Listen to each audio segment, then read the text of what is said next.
আল্লাহ রাব্বুল আলামিন আমাদেরকে সৃষ্টি করে পৃথিবীতে পাঠিয়েছেন। তার মানে আমাদের স্রষ্টা হলেন কে? আল্লাহ রাব্বুল আলামিন। তার মানে আমাদের অস্তিত্বের জন্য সর্বপ্রথম আমাদের শুকরিয়া আদায় করতে হবে কার? আল্লাহর। এবং দাসত্ব করতে হবে একমাত্র কার? আল্লাহর। সর্বপ্রথম আমরা আল্লাহর কাছে ঋণী আমাদের এই পৃথিবীতে আগমনের জন্য, আমাদের এই পৃথিবীতে অস্তিত্বের জন্য। এরপর আল্লাহ রাব্বুল আলামিন আমাদেরকে পৃথিবীতে পাঠিয়েছেন আমাদের পিতামাতার মাধ্যমে।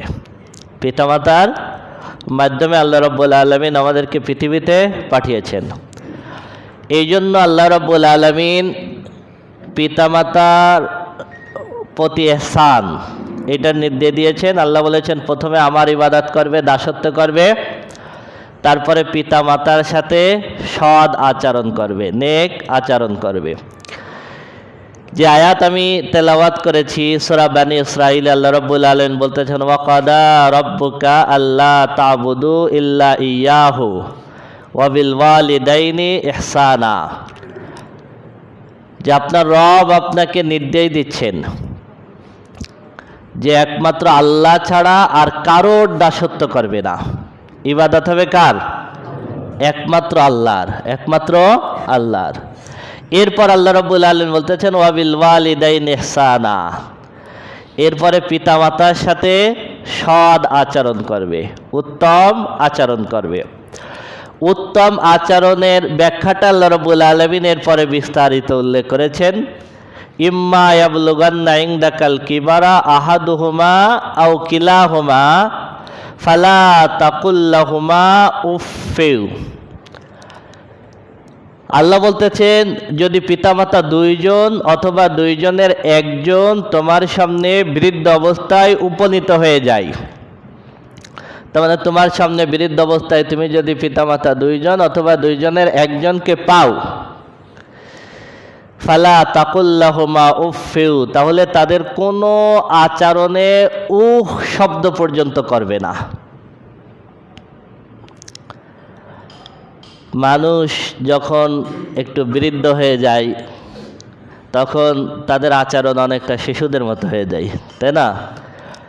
তখন সন্তান হয় বাড়ির কর্তা, সন্তান হয় কি বাড়ির মাতব্বার। আর যেহেতু পিতামাতা তখন কাজের থেকে রিটায়ার্ড হয়ে যায়, অবসর সময় কাটায়, স্বাভাবিকভাবে একটু বেশি কথা বলে। তখন পিতামাতার কোনো কথাই খবরদার শব্দ পর্যন্ত করবে না।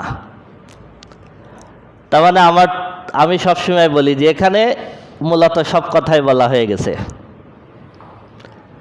বিরক্তির কোনো প্রশ্নই তো আসে না। যেখানে শব্দ পর্যন্ত করতে আল্লাহ রাব্বুল আলামিন নিষেধ করেছেন। ফালা তাকুল লাহুমা উফফিউ ওয়ালা তানহারহুমা, খবরদার তাদেরকে ধমক দেবে না, তাদেরকে ধমক দেবে না। আমাদের যত দিন যাচ্ছে তত সন্তান পিতামাতার সাথে খারাপ ব্যবহার শুরু করছে, বিবাহ করতেছে, পিতামাতাকে থেকে স্ত্রী সন্তানদেরকে নিয়ে আলাদা হয়ে যাচ্ছে, পিতামাতার দেখাশোনা করতেছে না। এই মাত্রাটা যত দিন যাচ্ছে তত বেড়ে যাচ্ছে। আল্লাহ রাব্বুল আলামিন বলতেন খবরদার কখনো তাদেরকে কি করবে না? ধমক দেবে না। এখন দেখা যাচ্ছে পিতামাতা বৃদ্ধ হয়ে গেছে, সন্তান এখন বাড়ির কর্তা, এই জন্য পিতামাতার কোনো আচরণে খুব সহজে সন্তান পিতামাতাকে ধমক দিয়ে থামিয়ে দিচ্ছেন। আল্লাহ বলতেছেন খবরদার এমন ধমক কখনোই দিবে না।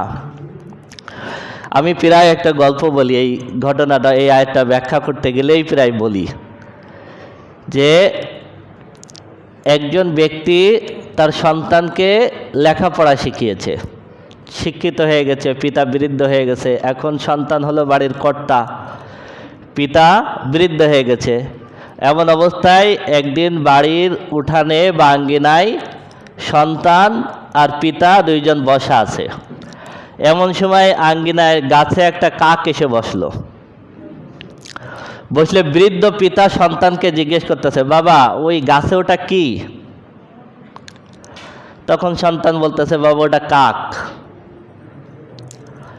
কিছুক্ষণ পরে বৃদ্ধ পিতা আবার জিজ্ঞেস করতেছে, বাবা গাছের ডালে ওটা কি? এবার বলেন তো সন্তানের মেজাজ খারাপ হয়ে যাওয়ার কথা না? এবার কিন্তু একটু রাগ করে বলতেছে, বললাম না একটু আগে ওটা কাক। কিছুক্ষণ পরে পিতা আবার জিজ্ঞেস করছে যে বাবা ওটা কি? এবার আরো মেজাজ খারাপ হয়ে গেছে। এবার যা ইচ্ছা তাই বলতেছে, শুধু বগর বগর করো, কোনো কাজ নাই, বলছি দুইবার বলছি কাক, চুপ করে বসে থাকো, ধমক দিয়ে বসাই দিছে। এবার পিতা ওখান থেকে উঠে ঘরের ভিতরে গেলেন, যাওয়ার পরে একটা ডায়েরি বের করে নিয়ে আসলেন। ডায়েরি থেকে একটা পেজ বের করে সন্তানকে পড়তে দিলেন। শিক্ষিত সন্তান, চাকরি করে সন্তান এখন পড়তেছে। পিতা লেখছে আজ থেকে 30 বছর আগের ঘটনা।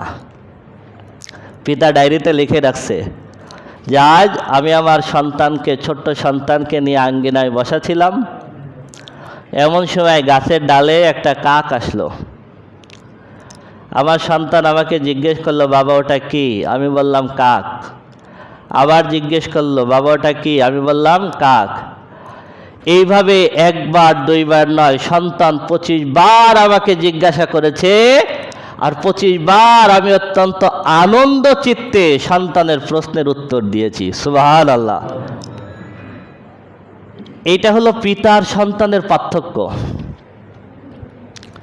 একটা প্রশ্ন কতবার করছি পিতাকে, একটা কোশ্চেন কতবার করছি মাকে, কই তারা তো কোনোদিন বিরক্ত হন নাই।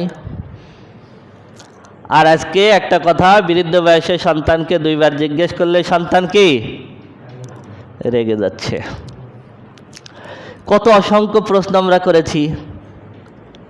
যাবো কি করতেছো? উজু করতেছি। উজু করতেছো কেন? মসজিদে যাব।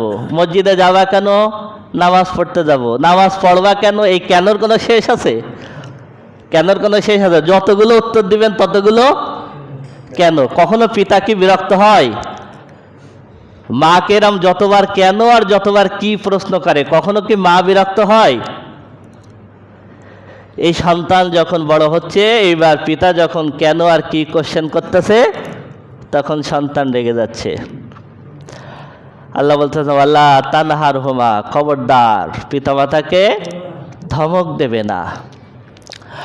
অকুল্লাহুমা কওলান কারীমা, বরং পিতামাতার সঙ্গে এমনভাবে কথা বলবে। কারিমা শব্দ ব্যবহার করেছেন আল্লাহ রাব্বুল আলামিন, যেন তোমার কথায়, স্বাভাবিক কথাও যখন তুমি বলবে, তোমার কথার ভিতরে যেন সম্মানের সুর থাকে। তুমি কথা বলতেছো তোমার মার সঙ্গে, এই সেন্স যেন তোমার ভিতরে থাকে। তুমি কথা বলতেছো তোমার পিতার সঙ্গে, এই সেন্স যেন তোমার ভিতরে থাকে। কথার ভিতরে যেন সবসময় সম্মানের সুর থাকে। কওলান কারীমা আখফিজ লাহুমা জানাহাজ যুল্লি মিনার রাহমা, তোমার পিতামাতার জন্য তোমার দয়ার হাতকে প্রসারিত করে দেবে। দেখেন এই আয়াতের ভিতরে আল্লাহ রাব্বুল আলামিন এ টু জেড সব বলে দিয়েছেন। দয়ার হাত প্রসারিত করা মানে কি? হাত বাড়াই দেওয়া না। যতভাবে যত পন্থায় পিতামাতার খেদমত করা সম্ভব ততভাবে তুমি করবে। তুমি যখন মার্কেটে পোশাক কিনবে, তখন সর্বোত্তম পোশাকটা কিনবে পিতামাতার জন্যে। তুমি যখন খাবার কিনবে, তখন সর্বোত্তম খাবার কিনবে পিতামাতার জন্যে। এইটা হলো ওয়াকফিজ লাহুমা জানাহাজ যুল্লি মিনার রাহমা। তোমার পিতামাতা যখন অসুস্থ হবে, তখন ভালো ডাক্তার দেখাবে তুমি তোমার পিতামাতার জন্যে। এটা হলো ওয়াকফিজ লাহুমা জানাহাজ যুল্লি মিনার রাহমা, তোমার দয়ার হাত তাদের জন্য তুমি প্রসারিত করে দেবে। আমরা প্রথমটা চয়েস করি স্ত্রী সন্তানের জন্য, তাই না? প্রথমে হলো পিতামাতা। প্রথমে কে? পিতামাতা। অকুর রব্বিরহামহুমা কামা রব্বায়ানি সগীরা। আর পিতামাতার জন্য দোয়া করবে। সবার মুখস্থ আছে তো? বলেন তো সবাই একটু। রব্বিরহামহুমা কামা রব্বায়ানি সগীরা। এটা হলো কোরআনের এজাজ, মুজিজা। কোরআনের অন্যতম একটা মুজিজা এবং রাসূল সাল্লাল্লাহু আলাইহি ওয়াসাল্লামের কথারও অন্যতম একটা মুজিজা, সেটা হলো ছোট কথা অর্থ ব্যাপক। তার মানে কোরআনের এই মুজিজা যদি না থাকতো তাহলে কোরআন বিশাল এক কিতাব হয়ে যেত। কোরআনের ভিতরে অল্প কথায় অনেক কিছু বলে দেওয়া হয়, অনেক কিছু। দেখেন এইখানে এই দোয়াটা কত সংক্ষিপ্ত দোয়া, খুব ছোট্ট দোয়া, রব্বির হামহুমা কামা রব্বায়ানি সগীরা, কিন্তু এর ভিতরে আল্লাহ সব বলে দিয়েছেন। রব্বি, হে আমার রব, ইরহাম, আপনি দয়া করুন, হুমা, আমাদের পিতামাতা দুইজনের প্রতি, কামা, যেমনিভাবে, রব্বায়ানি, তারা আমাকে লালন পালন করেছেন, সগীরা, যখন আমি শিশু ছিলাম। তার মানে কি? তার মানে হলো আমি যখন পৃথিবীতে আগমন করেছিলাম তখন আমি খাবার খেতে পারতাম না। আমার এই দায়িত্বটা নিয়েছিলেন আমার পিতামাতা। তখন আমি হাঁটতে পারতাম না, আমার কোনো শক্তি ছিল না, এই দায়িত্বটা নিয়েছিলেন আমার পিতামাতা। আমি যখন মলত্যাগ করতাম, ইস্তেঞ্জা করতাম, আমি নিজেরটা নিজে পরিষ্কার করতে পারতাম না, এই দায়িত্ব নিয়েছিলেন আমার পিতামাতা। তারপরে আমি যখন পৃথিবীতে ভূমিষ্ঠ হয়েছিলাম আমি কিছুই পারতাম না, আমি কিছুই পারতাম না, তখন আমার সব দায়িত্ব নিয়েছিলেন আমার পিতামাতা।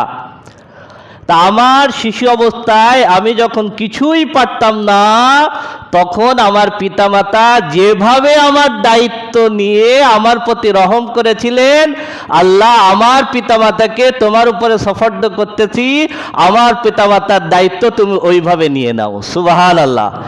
এটা হলো রব্বির হামহুমা কামা রব্বায়ানি সগীরা। তাহলে এখানে কি আর কিছু বলতে বাকি আছে? কিছু বলতে বাকি আছে? আমার পিতামাতা জীবিত থাকলেও তার সম্পূর্ণ দায়িত্ব আল্লাহ তুমি নিয়ে নাও। আমার পিতামাতা ইন্তেকাল করলো, তার আখিরাতের সম্পূর্ণ দায়িত্ব তুমি নিয়ে নাও। সুবহানাল্লাহ, সুবহানাল্লাহ, সুবহানাল্লাহ। তার মানে হলো, মূল কথা হলো, পিতামাতা দুইজন অথবা দুইজনের একজন যদি তোমার সামনে বৃদ্ধ অবস্থায় উপনীত হয়ে যায় তাহলে তাদের কোনো আচরণে শব্দ পর্যন্ত বলবে না, খবরদার তাদেরকে ধমক দেবে না। তাদের সঙ্গে যখন কথা বলবে তখন কথার ভিতরে যেন সম্মানের সুর থাকে।